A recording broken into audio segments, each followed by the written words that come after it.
I occasionally think how quickly our differences worldwide would vanish if we were facing an alien threat from outside this world. And yet, I ask you, is not an alien force already among us? Looks like you got an object right in front of you, Mark. Can you look out there? Discovery, we're sending you an order to stay vector.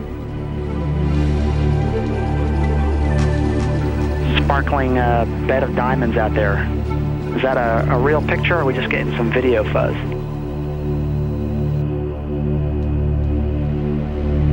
I don't know what it is. That one is really impressive. There are, on the other side of the coin, at least 5 proofs that the objects were not ice particles, therefore spacecraft. And they were either extraterrestrial or terrestrial, obviously.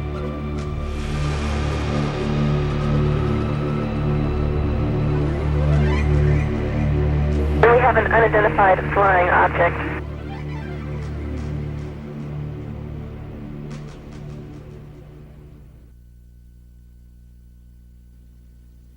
For over 2,000 years, humankind has speculated that it is not alone in the universe. But it wasn't until September 1959 that American astronomers first put forward a practical, technically feasible proposition to search the cosmos for life forms other than ourselves. Less than a year after that, the idea was translated into practice. Since then, SETI, the search for extraterrestrial intelligence, has fired the imagination of millions around the world. However, the practicalities of SETI make the proverbial search for the needle in the haystack pale into insignificance. In fact, it's been calculated the quest is more akin to delving for a 2-inch bodkin in a haystack 35 times the size of Earth. All sky surveys up to a distance of 70 million light-years made at Harvard, Buenos Aires and Ohio since the 1970s have failed to detect any evidence of omnidirectional transmissions. After years of analysing hundreds of billions of signals, fewer than 100 have given the appearance of artificiality, and none of these could be relocated in repeated surveys. The world of astronomy then remains divided between the true believers, who think they will find evidence of extraterrestrial life in our or other galaxies, and skeptics who regard that, and the work of SETI in particular, as either a diversion from more important things or a gigantic waste of time, resources and money. It's a curious fact, but NASA is forbidden by Congress to seek communications or signals from the very intelligent life-harbouring planet SETI hopes to find. NASA is forbidden, therefore, to spend its time, resources and money on seeking out contact with extraterrestrial intelligence. But what if that extraterrestrial intelligence were to establish contact with NASA, directly or indirectly? What then? And where does NASA and its US Congress stand when it comes to UFOs? Could a small proportion of the residual evidence, gleaned from millions of worldwide UFO observations and case histories, point to an extraterrestrial presence already in our midst? Should claims and statements made by credible professionals and observers be ignored? Should intensive and documented interest shown in the UFO phenomena by every strand of the military and intelligence community be simply tossed aside? Should countless photographs and film footage taken of the phenomenon over the years be looked upon as worthless? Should radar tapes, which have recorded the phenomenon on 400 occasions, be deemed as flawed?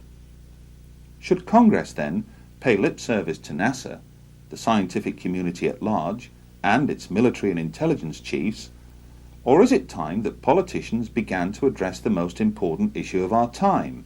Is man, as some would have us believe, a unique species to this universe, one that evolved over the eons to finally stand upright and walk this planet, one that was able in the course of less than a century to progress from horse-driven carriages to putting a man on the moon? How was this staggering technological progress achieved over such a short period of time? Is it pure coincidence, then, that midway through this period, reports of flying saucers began to emerge from around our world? At the precise moment when man was signalling his intentions to step forth from his earthbound environment, the phenomenon we now term UFOs signalled back.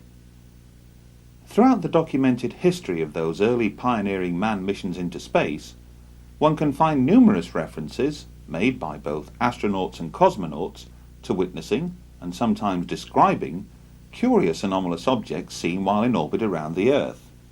John Glenn likened these to fireflies, and for a time NASA actually believed they had stumbled across living critters, according to one of its retired astronauts, Scott Carpenter. The years went by, and with each passing decade there appeared no let-up in reports of UFO activity.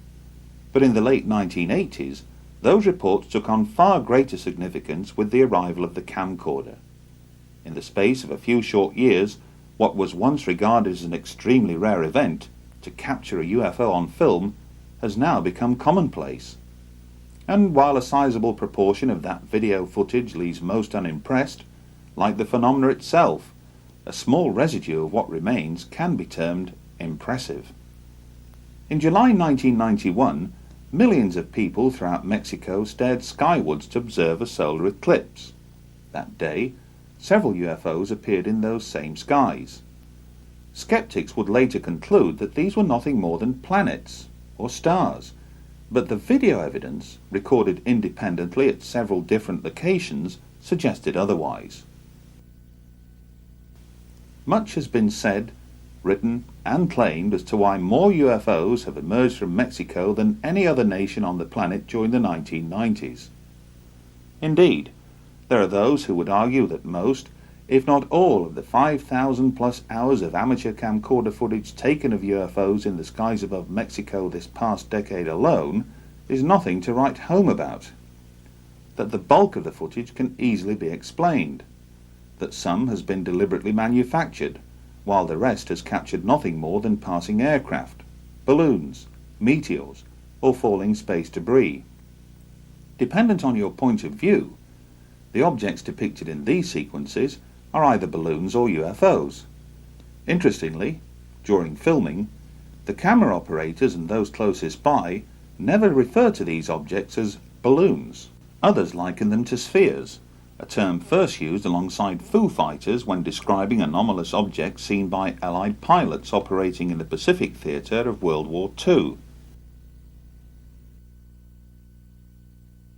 Outside of Mexico, there have been other recorded instances where spheres have been seen and captured on film. Here are two recent examples.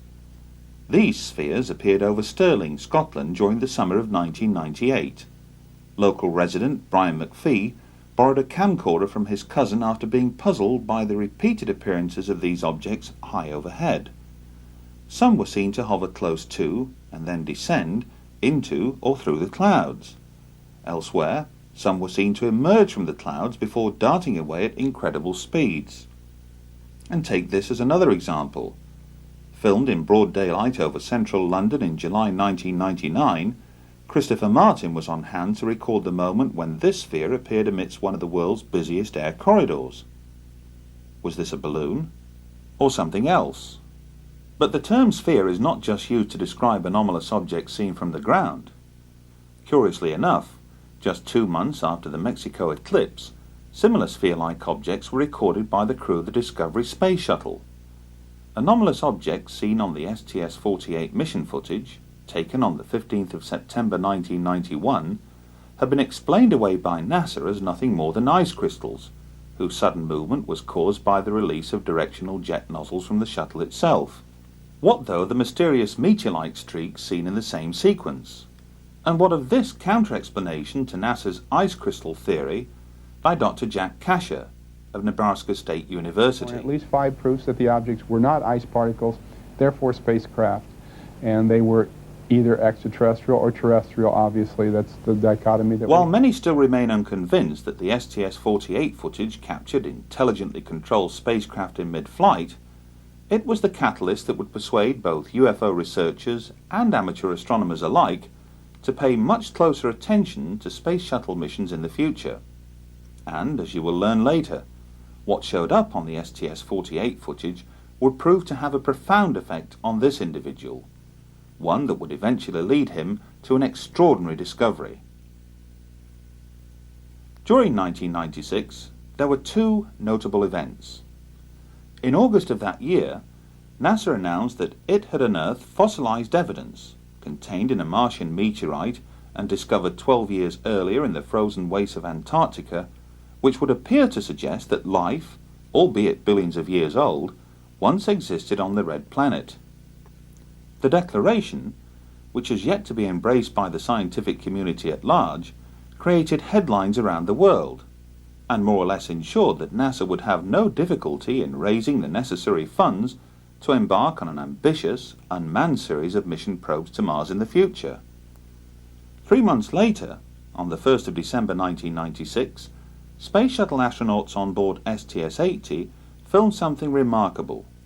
Scores of anomalous objects could be seen skirting Earth's upper atmosphere below, but then, from beneath a high bank of cloud, emerged a large sphere, almost plasma-like in appearance. And as the sequence rolls, note how the camera on board the Space Shuttle zooms in on a cluster of anomalous objects which appear to congregate on the Earth's horizon. Interestingly, during that same mission, astronauts would point their cameras towards Brazil, more specifically Sao Paulo. Were they expecting something? Whatever suddenly streaked into view would appear to suggest they were. But what was it? A short time would pass before anomalous activity was filmed again, only this time in close proximity to the Mir space station. The STS-84 docking and undocking mission with Mir provided breathtaking images. It also provided further puzzles. Thanks to an amateur astronomer known as Willie, some of the footage transmitted by STS-84 was disseminated around the world. Hardly surprising, since it contains several remarkable scenes. Determining which one has most appeal, or greater mystery, is debatable. But why does this particular sphere suddenly come to a direct stop, hover momentarily, then move up and behind the Mir space station to emerge on the other side? And was this appearance of dozens of anomalous objects caused by the flushing of a toilet on board the Space Shuttle, or something else? Assuming then that this is mere space debris, would it not be considered dangerous to those on board both the Space Shuttle and Mir space station? To answer that question would require detailed analysis of pristine STS-84 footage, but NASA refuses to release any of it, and the question is surely, why? Signals from space can and do take on many forms, and while some dishes scattered around the world listen for faint traces of extraterrestrial intelligence from afar, others are designed to receive signals transmitted from much closer to home. During the 1990s, millions of miniature-sized dishes sprang up across Britain as satellite technology came of age. Both here and in countries abroad, many individuals chose to erect more powerful dishes to locate and access a wide variety of transmissions beamed back to Earth from scores of overhead satellites. In theory, the more powerful the receiver, the more choice it would offer.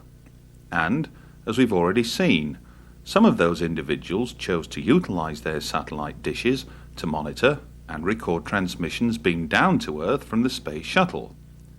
But what if one of those individuals had the means to utilize an even greater array of satellite receiving dishes, to record and subsequently log every second of NASA transmissions, from not one solitary Space Shuttle mission, but from several, covering a period of almost 5 years? What then? That incredible scenario first came to light late one evening in the summer of 1999, when Graham Birdsall, editor of UFO magazine in Britain, took a call on his mobile phone. The caller was Martin Stubbs, a cable TV station manager from Vancouver in Canada. For the next 45 minutes, Graham listened intently as Martin proceeded to recount an extraordinary story in which he claimed to have accessed NASA's downlink transmissions originating from numerous Space Shuttle missions that stretched back over a period of several years. And, amidst all of this carefully logged footage that amounted to over 2,500 hours, Martin further claimed to have stumbled across something equally extraordinary, palpable evidence for the reality of not one, but 2 extraterrestrial life forms. In order to fully verify these and other equally amazing claims, Russell Callahan was dispatched to Vancouver last August to meet up with Martin in person. Joining him would be Brian Borshoff, project director of the Phenomena exhibition, who flew in especially from Australia. After spending an entire week in the company of Martin, engaged in, for the most part, viewing countless hours of NASA footage, the staggering implications of what he'd uncovered soon became apparent. For although Martin had come across countless further examples of mysterious sphere-like activity, his trained eye as an experienced TV editor had picked out something else, something that he would find compelling, something that others would later find amazing. At the conclusion of their visit to Vancouver, a tri-party agreement was reached, one that would ensure worldwide public disclosure, through methods and means that would soon become apparent in the weeks and months to follow. But why, on the strength of one phone call, did Russell Callahan and Brian Borshoff travel thousands of miles to touch base with Martin Stubbs in the first place? Call it intuition, call it good luck, call it what you will, but on hearing Martin relate his extraordinary story, he sent out a signal far more powerful than that generated by any satellite.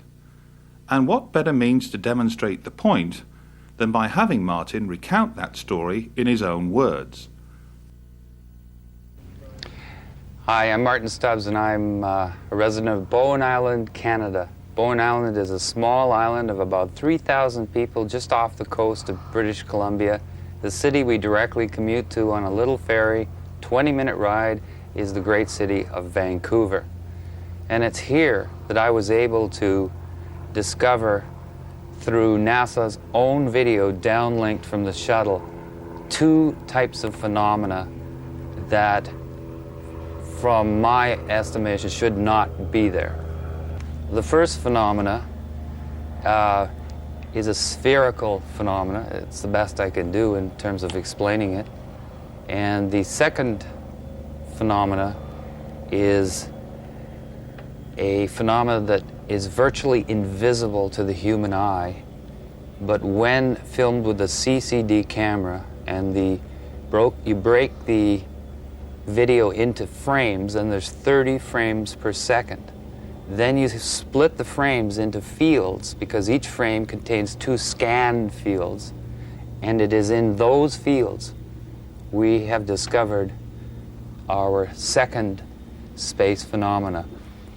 It's not a matter of finding something that is a reasonable doubt scenario. It's more about, let's just keep collecting, studying, and analyzing, and eventually the jigsaw puzzle will come together, and it's finally happened.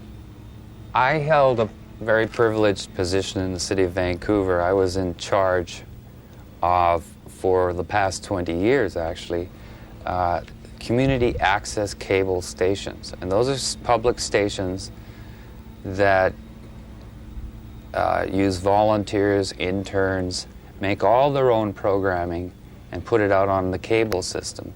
Here in British Columbia and throughout the rest of Canada, we have 90% cable saturation. So it's the equivalent of having a full channel. And in my office, I had old log tapes from logging the station available, and they were supposed to be turned over after a few times, so I just piled them up. And I had VCRs. I had the means. And I talked to our technical department and asked them if they could give me my own dish. And they did. And I set my machines and went about my normal daily life of managing 2 of these facilities. And I just would go home at night after each shuttle mission, or each day of the shuttle mission, and break the tape down. And I just found myself in the unique position of having the means to do it. I was in a position to do it, and I had all the motivation. The second the shuttle countdown began, I recorded, and I stopped recording when it was at a full stop. Right. So it was a pretty demanding exercise. Well, you obviously... the SDS 61, which was the Hubble Space Telescope mission, was 36, I seem to recall, 36 tapes with 8 hours per tape. So these are, you just had to keep going. Some flights are 5 days, some are 11 days, 14. The Hubble Space Telescope mission, I chose that mission not because I knew about a CCD camera or anything. I chose it because NASA had decided to make this the showcase mission. It is a very important mission. The Hubble Space Telescope is the very most delicate and important thing, and these gentlemen were going to spacewalk for 7 days and fix it. So Right. it was even interesting for me to just watch them work in this environment. And from the very first moment, the first download came, I found our spherical phenomena. Did you set out to try and find the phenomena, or did it start off as a sort of self-education exercise in watching the mission footage? It was everything. It was a self-education thing. It was a curiosity of why no one from the year 1991 till 1994 had bothered to look at any other footage. And I was quite naive and wasn't aware it was all being downloaded because I'd bought into the popular culture or the urban myth that they were scrambling it and it wasn't available since '48. I've been an editor for 25 years as well as everything else. And I spend an awful lot of my day looking at videotape at amazingly fast speeds, reviewing people's programs for critique reasons and things. Sure. My eyes are trained, and I kept seeing something. So when I started breaking the frames down, I found you still couldn't find it. You'd go from this frame to this frame, and there'd be a quick movement. So then I had to get a videotape recorder, an SVH machine, an older model, funny enough, not the digital model, that literally, when you rolled the thing, it would break the frames into fields. And in reality, there are 60 individual pictures that make up 1 second of video. And that's when I found them. So you were finding these on one of those 60 frames? I found, in fact, the first one I found, I only found one. Right. And then I thought, well, I should be able to, if this is real, I should be able to do it again. And then I found 2. And it just went from there. What should we really be seeing? How did you know that we were looking at something that shouldn't be there, that was unusual? I mean... Well, the first thing is that in my career, usually in 1 second of video, no movement happens. You can look at 60 frames and the way the movement goes, not very much happens. It's not like those flip things where the little Sure. thing moves when you flip the pages. Literally in 60 of those, nothing happens. Something was happening literally between 1/30th of a second and 1/30th of a second, because there's 30 frames per second. So it was just sort of let's look at this. And when I found it was in a scan field, and then the way it works is it scans and scans very fast. But the phenomena seemed to have disappeared by the second scan. So it was moving very fast? Very fast. So being a manager and being in charge of a television station, part of my staff is a technical staff. So I started consulting our technicians on to destroy my discovery. I wanted them to tell me that they could You wanted be to hoaxed. critique it as heavily as you could. I wanted them to tell me this somebody could fake this. You can't. Then I took the sample, to make a long story short, eventually made it up to the scientific community and to a think tank and a behavioral lab and physicists and astrophysicists. And they kind of, they just humored me at the start. By the end of our meetings, they had their hands on the control. They were running up to the screen, and they were holding meetings. They broke the entire pixelization process down and found it was still there. So they really didn't expect to see anything in the no. beginning, but by the time you No. finished, they were excited. I think they expected probably that we'd have more of a real-time phenomena, which is still spectacular. And probably, I guess, that they felt Yeah. they might be able to explain to you as something Yes. perfectly legitimate or normal Yes. for... Well, you never know who's in the Skeptic Society of British Columbia. For instance, the X-Files actor William Davis, who is the cigarette-smoking man in the X-Files, is a member of the Skeptic Society. So I never knew with these scientists what they were trying to do to me. Sure. But the amazing thing about this other phenomena, the one that's virtually, I would say it's invisible, although it isn't once you see it. You begin to see it all the time. Is it blew their minds. It blew their minds. Did they offer any explanation for what they thought it might be? Or are they as baffled? There's a professor at Simon Fraser, Professor Weinberg, who literally said it had to be it had to be actually there, doing exactly what it was, but he could not. He said we would have to go right to NASA, and eventually we had a lecture at the planetarium here in Vancouver by one of the Hubble poobahs, the chief Hubble designers, engineers. That must have been a great opportunity. It was a great opportunity, and what was interesting is when we showed him the spherical shapes on video clips, on video stills, he was comfortable, which meant, he could throw the ice crystal theory, because it was a very small sample at that point. It was only the first time I'd ever done it. At that point, he confirmed that what you were showing him were ice crystals, or...? No, he just thought that was basically...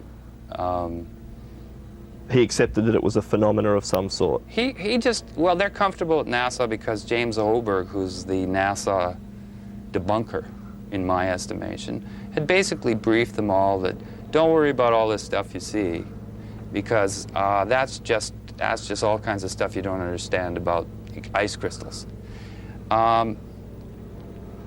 So he didn't have any, it was the Hubble fellow at the planetarium after the lecture with the head of the planetarium. He sat there comfortable, but when the still frames of this second phenomena were shown to him, he stormed out of the room. Did he say anything? Did he give any reason? He made some huffs and puffs and stormed out of the room. Now we found, that's very unusual kind of reversal, and we obtained, we meaning an artist friend and I, who's got more guts than me, I guess, in terms of walking through front doors, which is not supposed to. He picked up the phone after he got the number and phoned this fella. And he got hello, and the second he said who he was, there was back talk, things like, it's that guy, blah, blah, blah, and the phone went down. In other words, communication was cut off completely. Not a very good public relations exercise for the... No, but we found it odd that, these are okay and these aren't. So anyway, that's how it started. So Professor Weinberg, who's a wonderful man, said to me something he's never said to anybody before. He actually sat down, sort of rolled his hands through his head and whatever hair he had, and said, I believe there are things out there, and it's just a matter of an et cetera, et cetera. Well, my friend, my partner, could not believe. He knows this gentleman that's worked through the Canadian Space Agency with him. This Professor Weinberg studies the effects of space travel on the brain. Right. And shapes, and whether they, why they come home depressed. Elizabeth Bondar, our famous first woman in space, it isn't generally known in Canada, but she was depressed, massive depression for the first 2 weeks after she landed, and so they really had to study what's going on, Sure. And they found that they were missing, that there was the familiar shapes that we see every day not in the space program. And that's what these people were doing, working with the Canadian Space Agency, to suggest putting shapes in parts of the shuttle or redesigning things to familiarity for your subconscious. Right. It says they talk to orca whales up there, and they photograph the brain and put pictures in front of you, and then colors flash and they photograph it. It's the only place at the university you can get a parking spot because no one knows it's there. I didn't know, and I went there. So, and he told me things. He said, get another flight, duplicate the phenomena that you've got, duplicate what you did, try to get the 2 different colors, try to get multiple ones in a shot, because the STS-61, I was quite naive, especially this second thing. And so I remembered that, and I recorded the next shuttle, and I knew what I was looking for, and I found it. You mentioned something to me earlier about the lighting conditions and the fact that you felt they were self-illuminating. Well, I needed, yes, at first I actually thought, you know, I was my own worst skeptic. I've learned that in television. You know, you don't present anything unless you're totally researched and sure. But I began to discover that these were appearing in dark, when the camera, when the sun went down, when the sun came up, when there was refraction, when there wasn't refraction. I found them under every lighting condition, and my only conclusion from looking at the video and continually looking at it is obviously they're self-illuminating. Did they change at all under those different lighting conditions when apertures change or the sun goes down or the craft's in a different position? Do they appear to be any different? No, in fact they appear to be different just from every time you capture them. Sometimes you capture them when they seem to have slowed down and you see more of a craft structure. When they're moving very quickly, you'll see this long streak. Right. But the interesting thing is, after 1,000 of them, and I still photographed them, you lay them side by side and you start to see common things. You start to see markings. You start to see kind of shape. You know, it's not... So you've almost been able to classify them in a way. Well, actually, I've been calling them the second phenomena, but the way I see this is everything to date that has been shot by humans from here, from the ground, I call one. That's one. The space phenomena, the spheres, outer space, that's shot from NASA's cameras is 2, and I thought it would stop at 2. But this phenomena I call number 3. There are 2 space phenomena. And this third phenomena, I don't blame people for not discovering it or anything. I don't think anybody has tried not to discover it. Well, it sounds to me like you had to go through a lot of work. I just wonder how many people with my technical television background have tried this. And I don't think a lot of scientists have. I just know that Professor Weinberg was absolutely knocked out of his... He just couldn't believe it. And as I built the sample up, I didn't believe it more. I couldn't believe it. I mean, it's reached the point. But I don't want to take anything away from the spherical phenomena. The second phenomena, to me, is absolutely unimpeachable in a preponderant sense. You know, I was quite satisfied with finding 2. What phenomena 2, the first space phenomena. Sure. And I still am. But this third phenomena is so against all of what we expect it to be that it's intrigued me much more. It's no archetypal, no... Martin, going back a little way, you mentioned being your own worst critic, if you like, or debunker. Have you endeavoured to find video footage or feed from other sources to compare with yours? Oh, good one. Thank you. Yes. I did everything. I taped through 2 different cable systems. I taped into direct dishes, And then the most extraordinary discovery of all was I recorded CNN's live feed of a recent shuttle. I think it was STS-86 or 84, one of them, of the docking. And even though I guess a lot of people were looking for the spherical thing that knew about them, I was looking for the third phenomena, because I can see it now, you know, with that, my eye can catch it. And this, to me, would show that it has nothing to do with my machines, and it has nothing to do with the dishes, and this looked like good. And it also was a great chance for me to prove to myself that what you were seeing was really there. I believe that if this is there, it has to be there all the time. It can't not be there and be there. And so I figured I'd take the biggest chance of all. And so I broke down the CNN footage. There they were. And even on the CNN footage? Yes. And, well, it's documented, and I don't think CNN even knew what they were seeing. But what stunned me is that was almost, well, how much more do you need, you know? I really did not, I didn't want to come forward with the third phenomena, but then the second space phenomena, until I was able to be absolutely certain that this had some substance to it.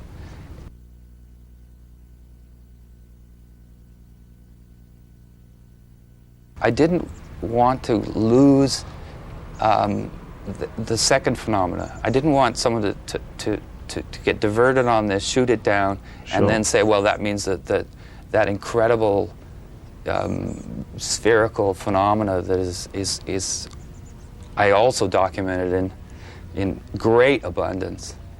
I didn't want that to be dissed. After you'd collected this material, you mentioned the gentleman at the planetarium that decided that he didn't want to talk about it. Yeah. Have you spoken to any other? Have you spoken to NASA or any qualified people there that might be prepared to comment on what you've seen? It's so hard to tell the story, but again, I then met a physicist from California, actually from Topeka Canyon, who used to be a part of a think tank there, red, blue, or blue-green, or something like that. Sure. Who cares what it's called? But the fact is, he was very, very interested in the scientific end as well. We stayed away from anyone that was going to have gray aliens and things in it. You know, we were really looking to substantiate it as just there. And he started corresponding with the astrochemistry department at the Jet Propulsion Laboratory. And the extraordinary thing about that is that he didn't communicate on my behalf with just that department. He communicated with the head of the astrochemistry department. And I've turned over the documentation which outlines the whole set of email conversations in which at no time does he say that the spherical phenomena is not on the tape. What he does is basically comment accepting the premise. Do the emails discuss both phenomena or just the spheres? No, that's the interesting thing. We decided that, you know, that it would be better to continue our work, which is massive. I have massive amounts from every flight of these spherical phenomena. I have examples of these things 300 miles away, close to the ship. So I feel there's enough there to I didn't want to freak out the You felt that there might have been a bit much. Well, I'd already seen Professor Weinberg's reaction, and you really have to be right with them to hold their hand. And I just felt that he might stop the emails. We were absolutely knocked out that this man started talking to us. It was the first time that I've ever heard of a senior Major League JPL NASA player literally discussing what is on the tapes. There's an example of the tether, which is a 12-mile long electrical, $100 million satellite controlling electrical... An electrical experiment. Yes, I'm not a scientist, I apologize for that, but you know, I'll get you these details. But this tether, they are busy showing us from the moment it broke to the moment it's 300 miles away. And at every point... It broke? Yes, mysteriously it broke just in the right place. If it broke a little bit too close to the shuttle, it would have taken the shuttle out. If it had broken a little further on, it would have maybe destroyed the wing or something, you know? Because you hear the astronauts say, well, it couldn't have happened in a better place, you know? And then, just to continue on the distance, as these things started swarming it, and as this thing drifted away, they're continually showing us, or NASA, I guess, you know, through the downlink, this $100 million satellite. And the phenomena followed the satellite. This is the second, the spherical phenomena. The spherical phenomena. And are NASA commenting on these things as this is happening? Oh, at one point they asked, and the astronaut says, well, it's a little bit of debris or something, like you'd think he'd know, that follows us around, sort of. That's, you know, it wasn't like, oh, this is this. And then they dropped it. There's a few of these things in the footage, or are there a lot of them? There's more than a lot. If you've ever seen a hornet's nest after you've thrown a rock at it, you know, that's what it's like. And how do you count the hornets? So they're all going in different directions. And I use tricks like fast forward, because when you go in fast forward, if they're all stars, they all go in the same direction. You know, these things are all moving. But what was very interesting is they're saying, how far is the tether? Well, the tether is now 100 miles. And they zoom with their incredible zoom in on it, and you see some of these spheres in front of the tether, and some of absolutely clearly, no problem at all, they're behind the tether. And if the tether's 12 miles, and these are half the size of the tether going behind it at 100 miles away, they're not specks of ice. Well, even for me, I find it hard to believe that they could be crystals then if but again, I'm merely saying that, you know, I'd like that I'm just saying what they can't be. And I've never heard of a 6-mile ice crystal that's spotted crystal clear 100 miles away, you know, etc. So there's hundreds of those examples. Then they've called them on the different videos. One time they said they were shooting stars and meteors. Then the same phenomenon appears on the next flight, and it's ice crystals. And then the next phenomenon appears on the next flight, and it's debris. You see what I mean? They've already established it on STS-70-something that it's... I seem to remember something about fireflies at one stage from a long time ago. I believe this spherical phenomena first appeared to John Glenn as early as 1962. And he did, and it continued. We have documentation from various publications that shows that they know clearly. They didn't have an answer for 3 to 4 space flights. They had an answer to what, you know, the blue haze around the Earth is. You know, it's they had an answer to just about everything else. But there's this very interesting thing about 3 or 4 flights in, where it says John Glenn's fireflies spotted over Perth. They're still calling them John Glenn's fireflies. And we have an astronaut making the comment on the 25th anniversary of the moon flight. He says, it's hard to believe, but he says it's a fact that we thought that John's fireflies, again, Glenn's fireflies, were living critters. Now, at no time have I've read everything, and at no time have I ever heard that before, that NASA concluded originally that the fireflies were alive. So they were still calling them John Glenn's fireflies 4 flights in. There's another interesting thing. If you look at John Glenn's original photos, which I have, which he bought a camera at a Cocoa Beach drugstore, even though the shuttle or the whatever capsule that I've forgotten, even though they had a camera on that, he took his own. And when he saw the fireflies, and it's all documented, and it's even in the movie The Right Stuff, he holds the camera up while the fireflies are above his head, and he says, "I better film or you guys are going to think I'm nuts." And when you see those pictures, and you see the pictures of the shuttle today and the Mir, you see the same phenomena. Sounds like it might be spherical. An interesting exercise to show John Glenn the footage that you've now got and let him comment on that. I challenge NASA, JPL, Story Musgrave, astronauts, and especially James Hoberg to debate me.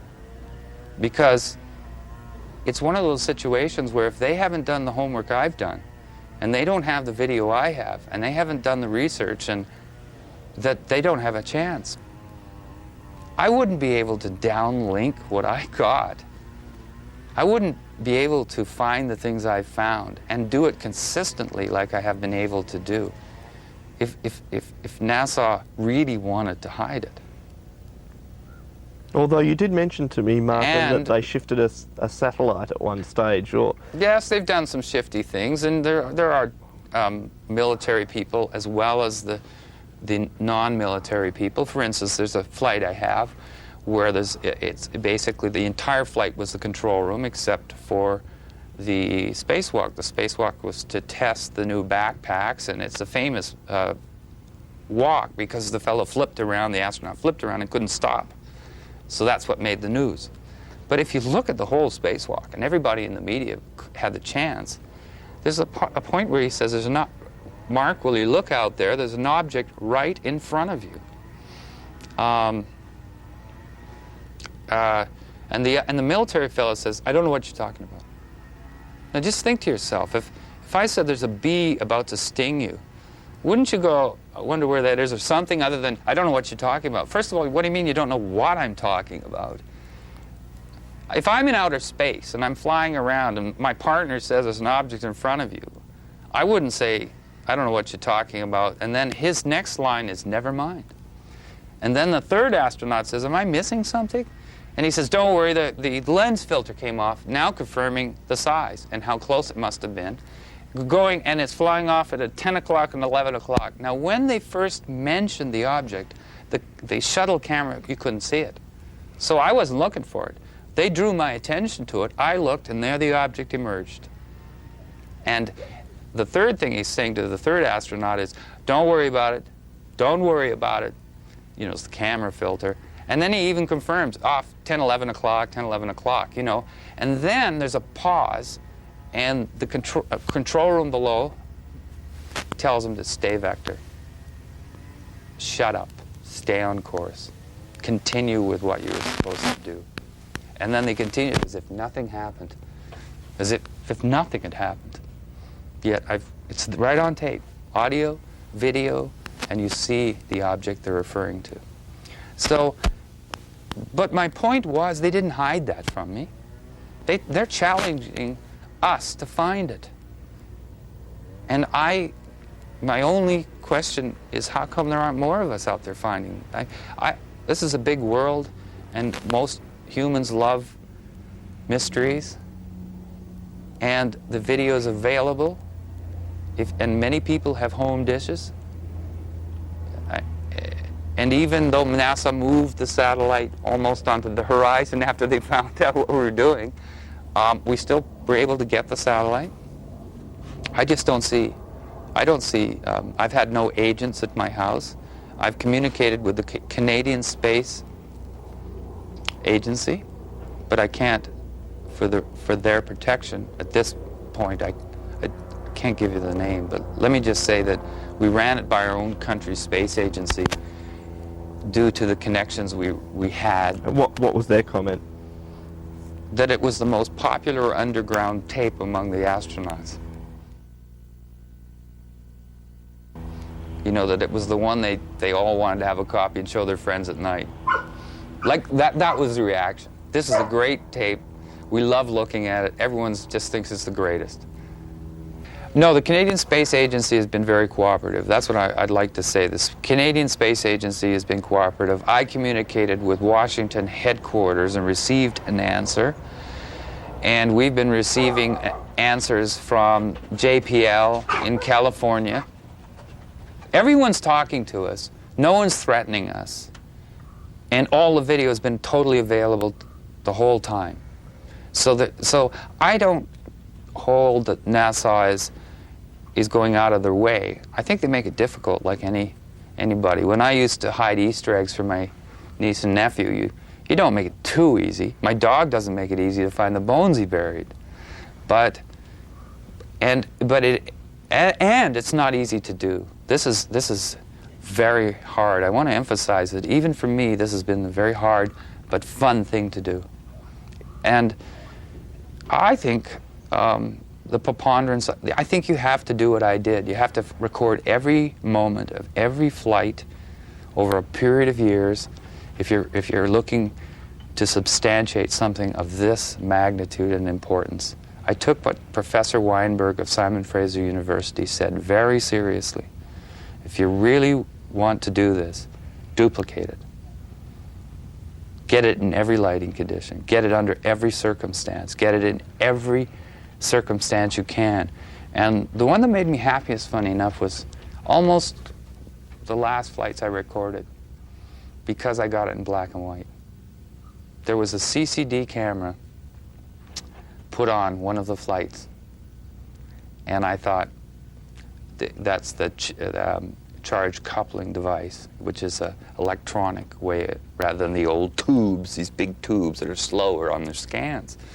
So as soon as the faster scanning and tube CCD was on the black and white, I challenged myself again. You should be able to find them, and I did. So I've got them in black and white, but I've got them under, and I know which camera. I now know where to look for them. I know what events. When in STS-80, when the door wouldn't open, you know, they had the spacewalk scheduled, and the door wouldn't open. I remember watching that and seeing all of this third phenomena, this second space phenomena, but the third phenomena, all around the door. And they were moving the door and trying to get it open. And I'd never seen this phenomena do that before. And then a flight or two later, the astronauts were commenting right on the feed that there was something had come through the door. They were seeing these flashing colored lights. Oh, that flash. Oh, that light flashing off of HST. It was again. What? I just thought of it in my imagination. Yeah, I saw it too, so it's not. There was two of them.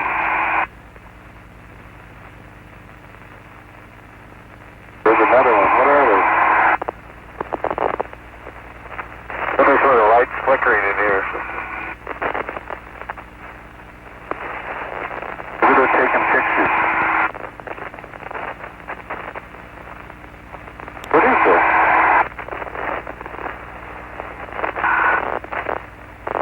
There's this thing passing in front of us. What are the lights? Which one?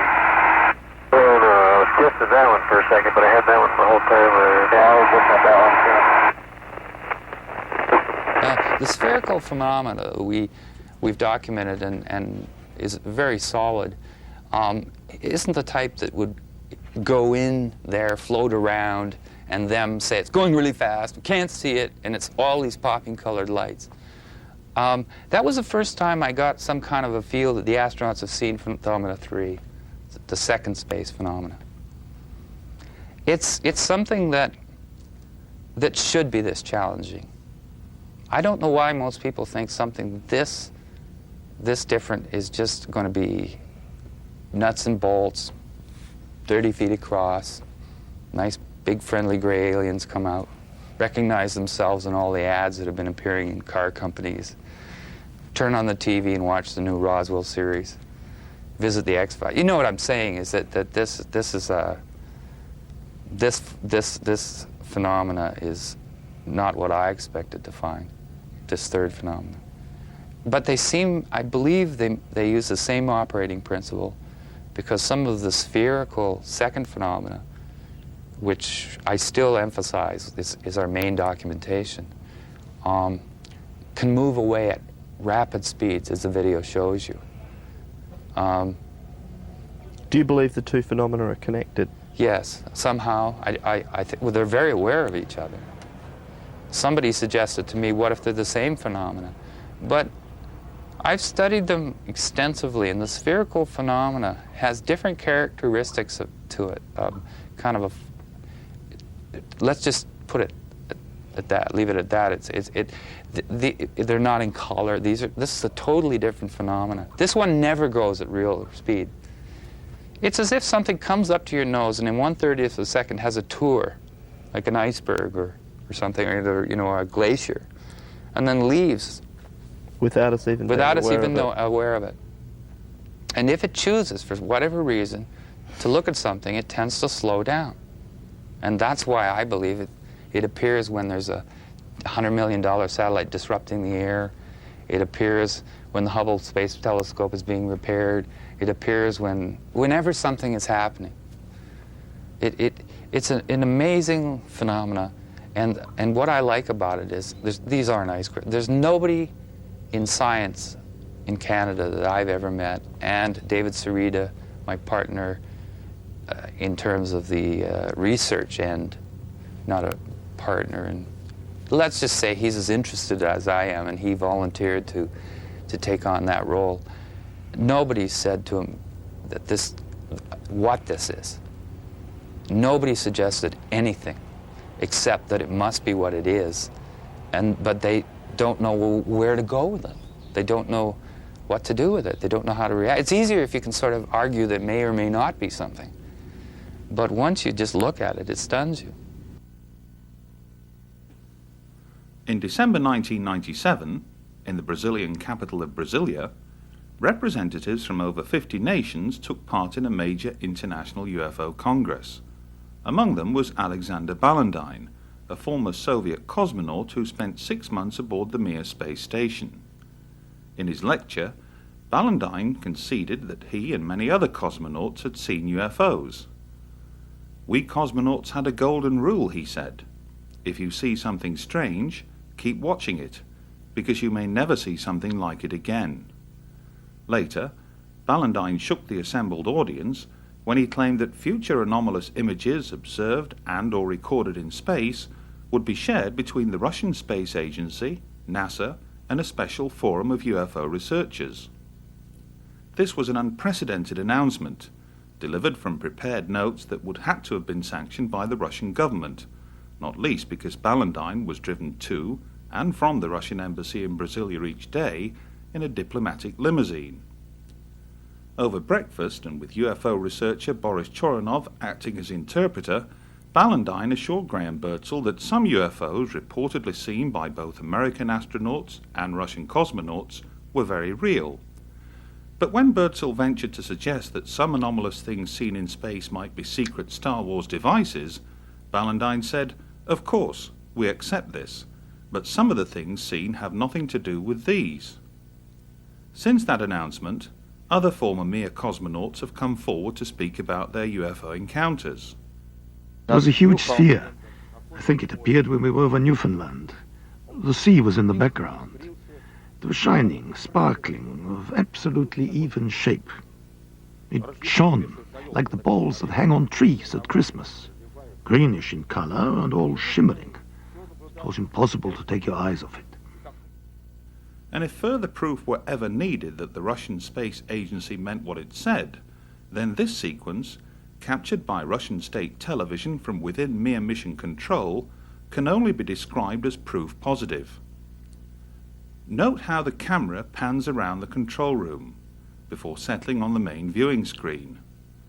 Was the subject of their attention these anomalous objects, seen in close proximity to the Mir space station?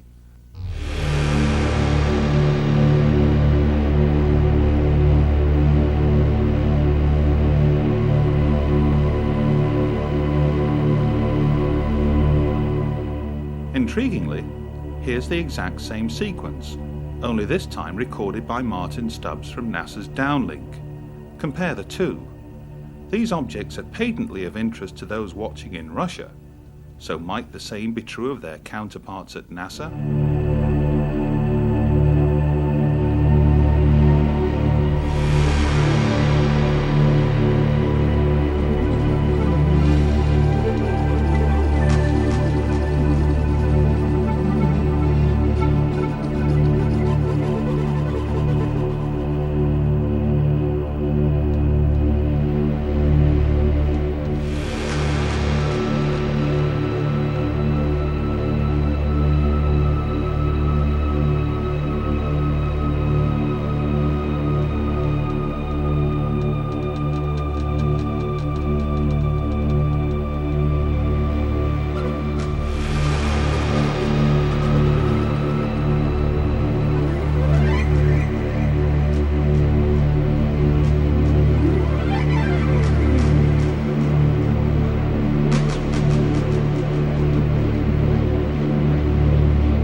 Columbia, Houston, we're looking at our payload bay camera, and it looks like a lot of moonlight glinting off the ocean, a whole sparkling bed of diamonds out there. Is that a real picture, or are we just getting some video fuzz?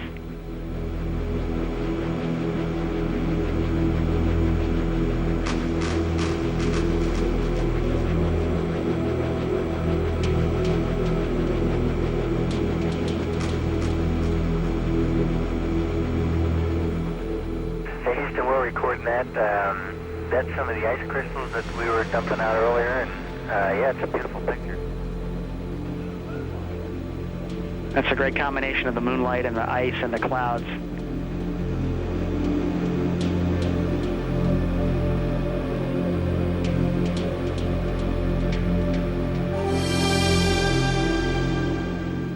And it's a combination of moonlight making those ice crystals sparkle, and maybe as well as some of the sun starting to come up on the horizon.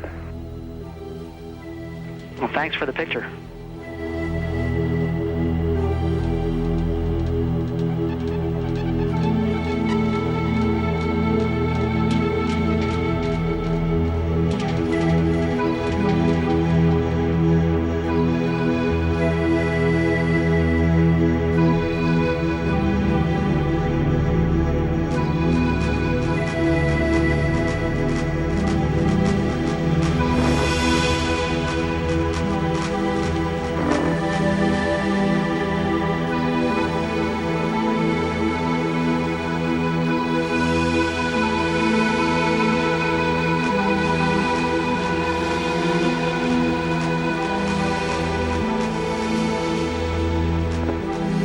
The Mir space station is now visible on the far left-hand side of the screen,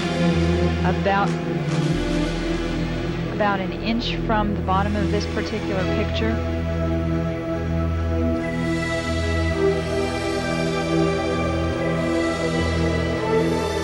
And there were also a number of shooting stars in that view. The camera has now moved to a point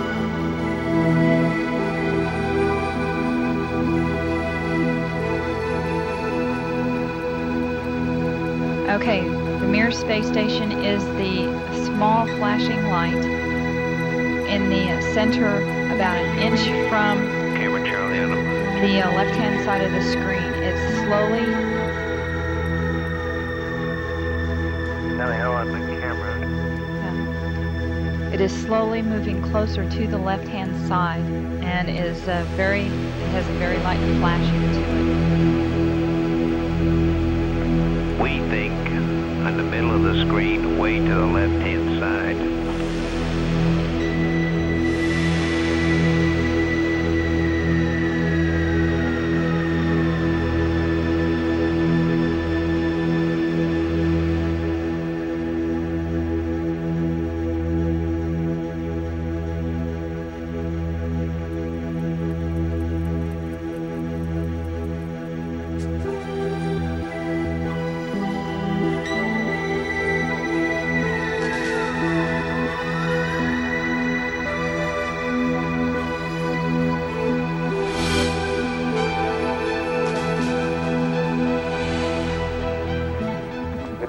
got an articulation point, Mark. Can you look out there? I'm not sure what you're talking about. Never mind.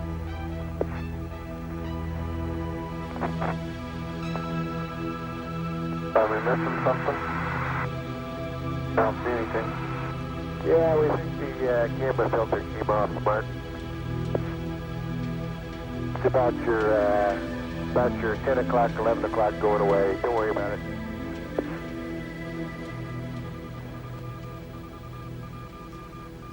Don't worry about it. Okay? Discovery, we're sending you an order to stay vector.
And we see the satellite now. It's like a bright spot at the end of the tether, and on the other end, the low end, there's also a relatively bright spot, which is maybe an accumulation of the tether.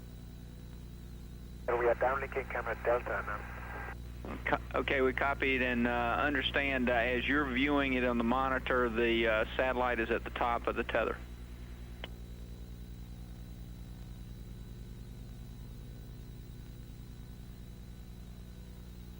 That's correct.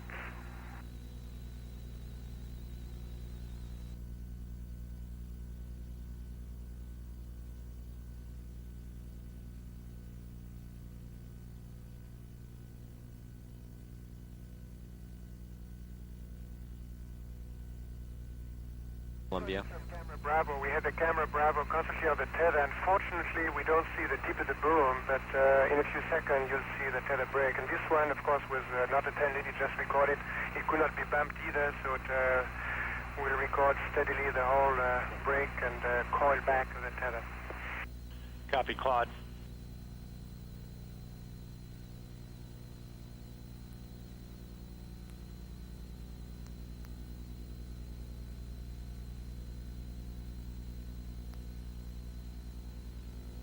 We go.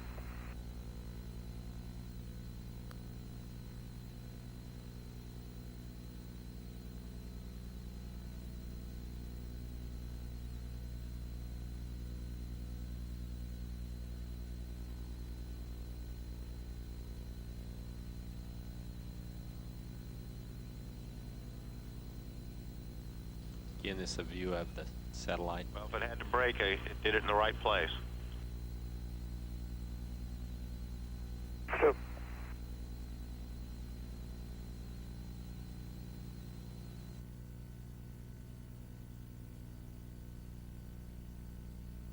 The left-hand corner there, straight as an arrow.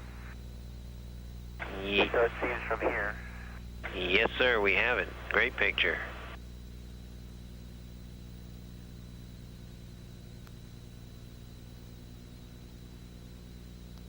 It came and went pretty quick, but that was about as much as we have of it.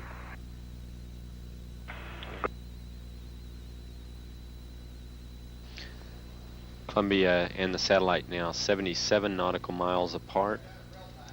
Again, that call reporting that the crew can see the tether and see the satellite, that it's beautiful.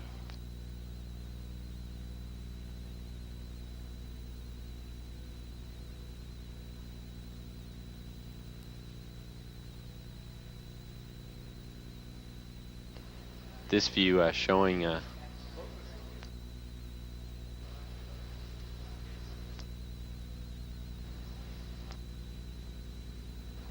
satellite. Again, just moving into sunrise. 81 nautical miles now from Columbia.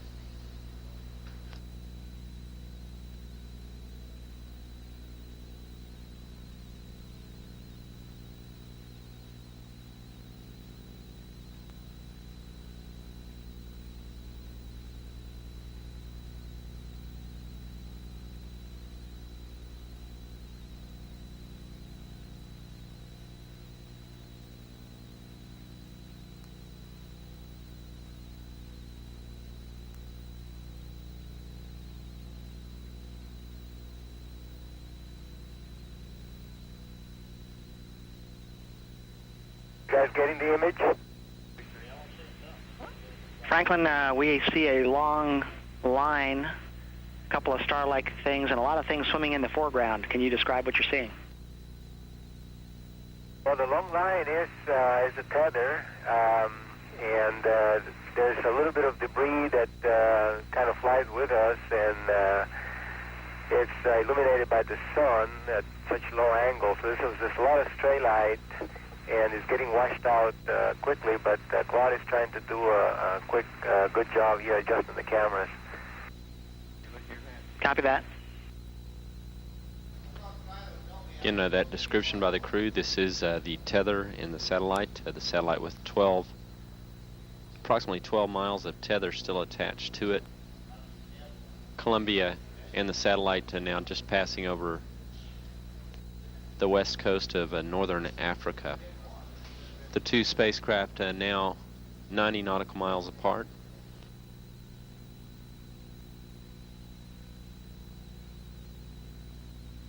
Controllers for the satellite did have communications with it during the close pass between Columbia and the satellite.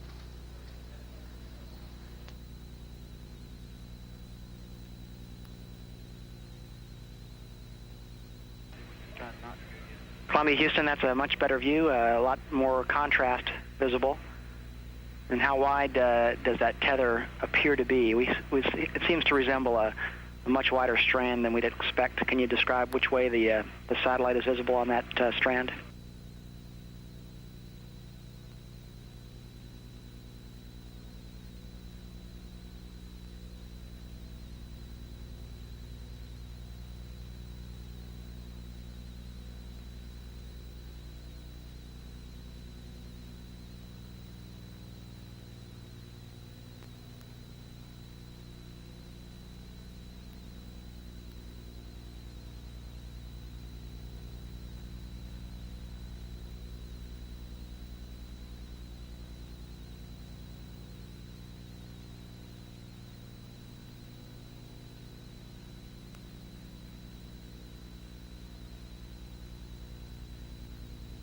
Satellite now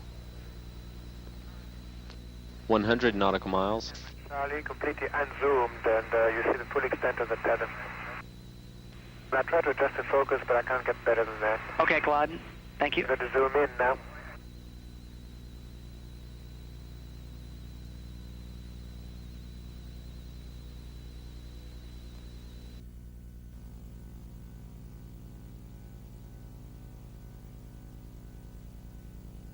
It should mirror exactly what she's doing on the inside.